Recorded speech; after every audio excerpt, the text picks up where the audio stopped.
दूगो लाला नामा मुनिया जी हंसी हंसी सखी सब सिया जी से पूछले। हंसी हंसी सखी सब सिया जी से पूछले। कौनी हावे देवर सखी, कौनी हावे देवर सखी, कौन सजना मुनिया जी के संगे ले। दूगो लाला नामा मुनिया जी के संग आइले।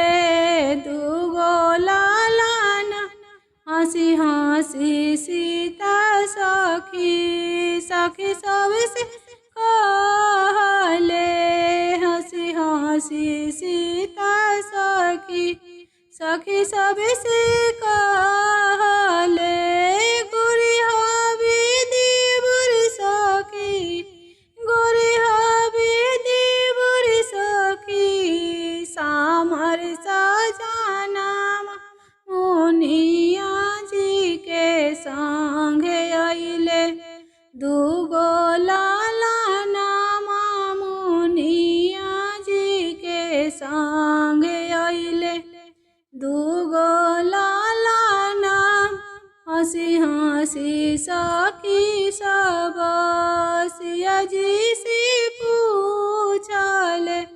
हंसी हंसी सखी सब सिया जी से पूछले।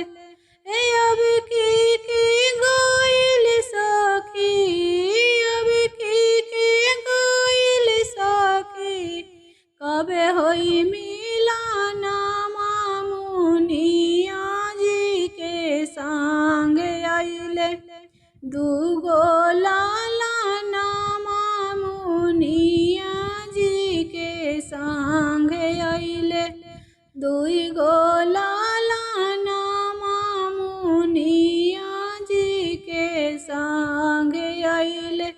रोई रोई सीता सखी सखी सबसे कहले।